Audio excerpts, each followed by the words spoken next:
All right. Welcome, everyone, to the talkback for episode 3 and possibly 4 because that was a really long shoot.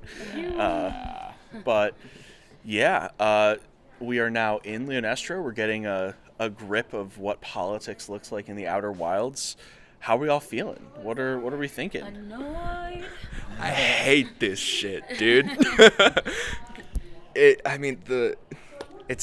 like feudalism, I guess, which is like whack. I just hate the way like it's not just food that's concentrated at the top of the hierarchy, I guess. It's like knowledge and magic and all that shit. Every single resource that they have available.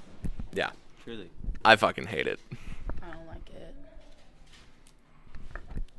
it. I'm interested in it world building wise, but personally I hate it. But also I'm like, about these noble houses and this structure, I'm intrigued. Yeah. Yeah, I think we all agree that it sucks and it's bad. I just think it's, I'm really interested in how this is going to connect with Amir's magic. There's something there for sure.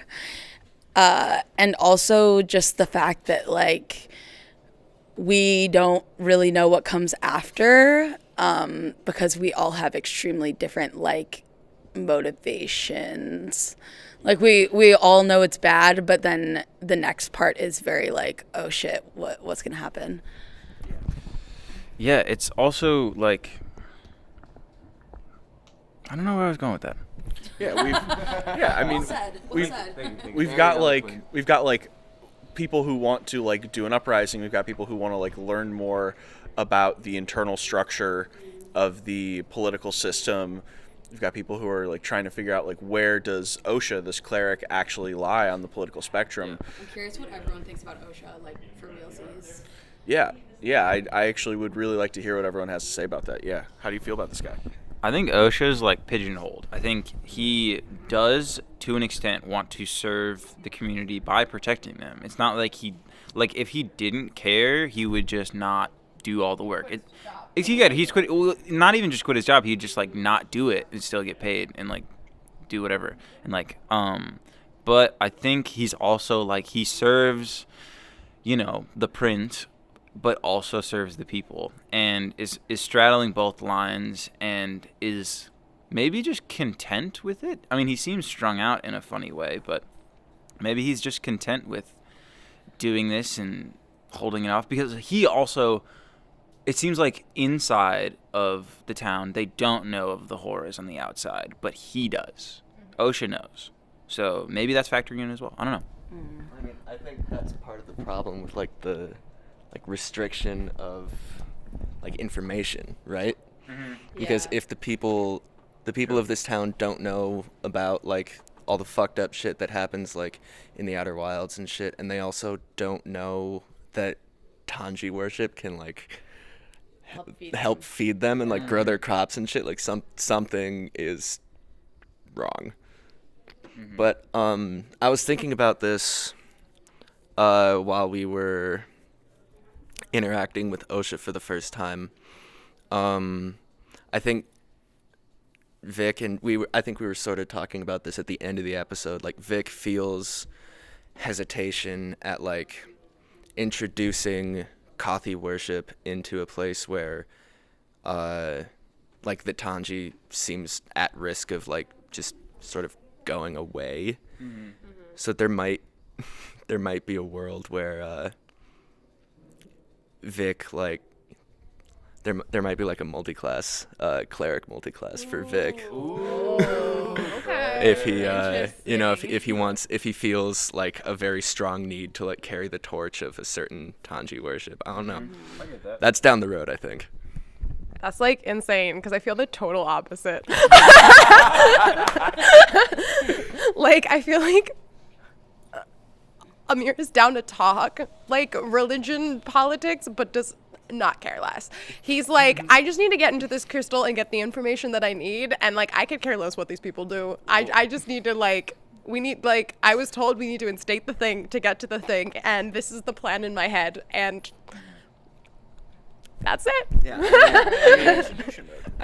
I think that's like a fundamental difference between like how our characters are as people. Like Vic, I think Vic's mindset right now is, you know, I'm a druid. I'm like devoted to the natural order and shit. And like Tanji disappearing feels like a disruption of the natural order, right? Yeah. So like anything I can do to stop that. And Amir is a very like fuck the druids character. So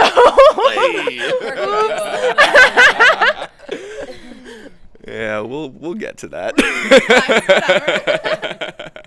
Who wants it? I'll take. Yeah, speaking on OSHA, don't like him. I think maybe Jack is giving him like a little bit too much credit. Yako. I mean, okay, one thing I would point out is that he has his own cabin. Like, he's clearly higher up in society. That is true. Right? So, like, when we're talking about what he's protecting, like, I can't help but think that it's, like, specifically his own privilege. But, like, I don't think we really know yet. Yeah. But, like, couldn't trust the guy. Could not. And just like working on all of our interests together, I think Trunk is like a little bit more bloodthirsty than everyone else. Like if it were me in charge solely, we would have been like knocking on some lords' doors today, you know, just like, hey guys, what's up? So yeah, I think Trunk is trying to learn to play nice a little bit, even though he can be a little abrasive sometimes.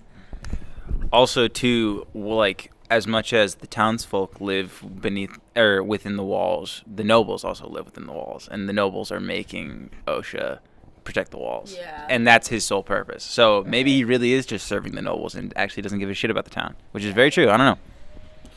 Yeah, I don't know. I find it You do know. You don't know. Sure. You don't not know. a clue. Not a clue.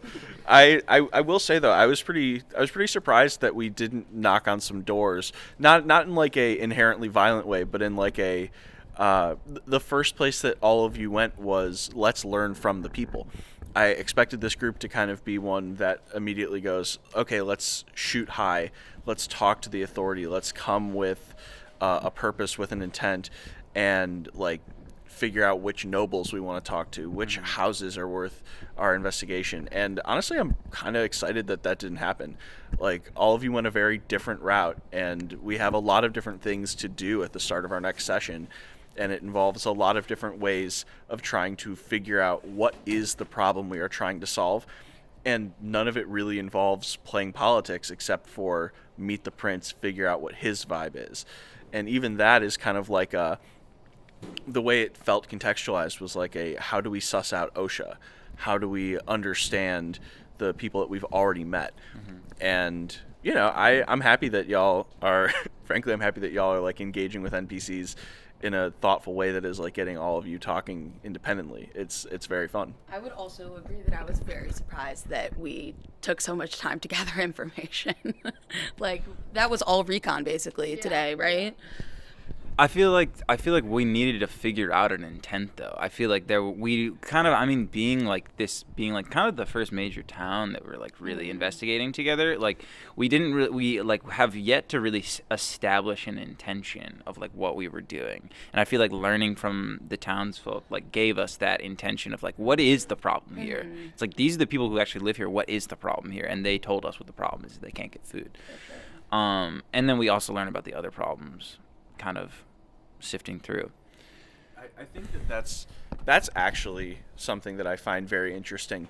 And when I was designing Leonestra, I thought about it in a very intentional way, because if you ask one of the nobles what are the problems, they're going to tell you a list of 10 different things, none of which y'all will probably think about at all. Which that is true of any sort of power structure. If you ask any politician, what is the thing that you care about most? They're going to hit talking points. They're going to tell you what they think their constituents want to hear. But end of the day, in Leonestra, what is the problem? People got to eat. There is an underlying thing that is happening. There's an underlying thing that defines the power structure that isn't just the who is at the top, who's the concentration, who's this, who's that. It's what is the effect of what is going on. And I feel like having a unified question to answer and having all of you want to answer it in a different way, it's super interesting. It feels like we're going to have a lot of digging in to do in the next session to like really figure out, okay, like Vic wants to see what's going on with the throne. Like, is the throne carved out of the great tree able to supply answers? And because you're a druid and you're a prepared caster, you're going to be able to ask it questions. If you're going in the Yako route, you're going in, you're essentially trying to figure out, like, not only where does Osha stand, but why does Osha stand where he is? How do we get through to him? How do we... Yeah. And the Tronk route is honestly... It's sedition, baby. Hearts and minds, you got to win them over. And honestly, I think that all of those play together very nicely. And then the Amir route is the route of skepticism and in actually engaging the politics and trying to figure out who are the people, what are the people's motivations. So it's 4 very different approaches to answers to the question, how do we make sure the people are fed? And I think that's very interesting. That's also partly why I really like this party, because it's a bunch of people who are thinking very differently, trying to solve the same problems and like understanding the same goals. On that note, I think each of you, I do want to know, if you were given unilateral control of what the group does, what do you see as your end game in this situation? Like, if I hand, or rather, if the rest of the group says to Yako, we trust you, here's the reins, what are we doing and why? Like, endgame specifically for Leonestra. Yeah. Okay. What's your and why? Like, why are you doing it the way you're doing it? What does Yako think his approach is going to be doing? Like, yeah, if each of you want to ruminate on that, I think that could be fun. Unilateral control, meaning just like we like choose what the party does as a. So I think Yako is specifically extremely interested in the connection between the which lord was it that house just got finished 4 months ago? Coupe de Ville. Is that it? Louis de Ville. The connection between Louis de Ville's house being just finished and the farms drying up. I think that is a very important piece, just because it's like, the domino falls and it knocks over the next one. So there has got to be something there. I think finding that out and resolving whatever that may be, which I think honestly may tie into Amir's character with where the magic comes from. I think that's very interesting, and I think that's where Yako would like to see it through. I think for Amir, it actually depends on where Louis de Ville's allegiances lie, because I think that his motivation for the town entirely depends on this person. Because Amir has not sussed out his relationship to his past well, and it could go one of 2 ways depending on who this man is.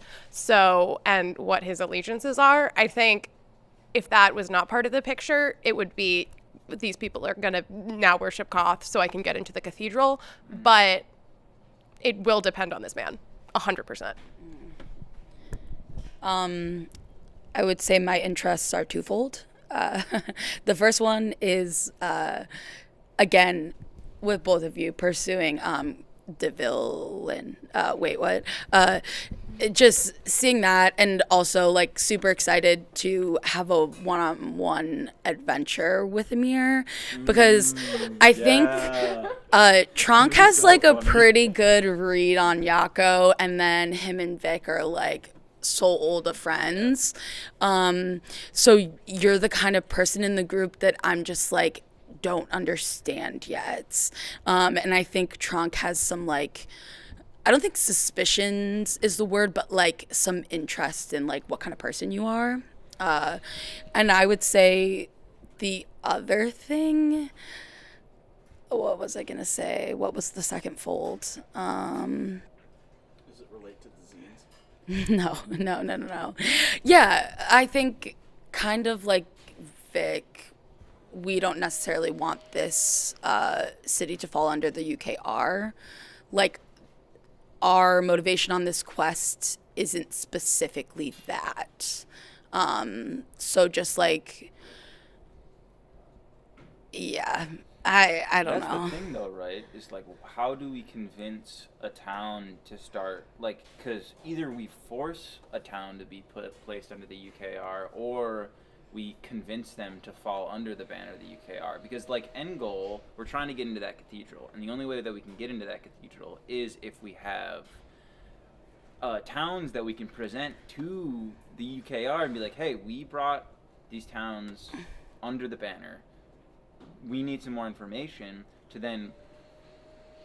We're telling them that we would then Yeah. put more towns under, but we just need information. We need information. I guess what it comes down to is that like Tronc has a less defined final destination or thing that they want. Like part of where they're gonna go with this town is gonna depend on them deciding personally like their own goals. Yeah.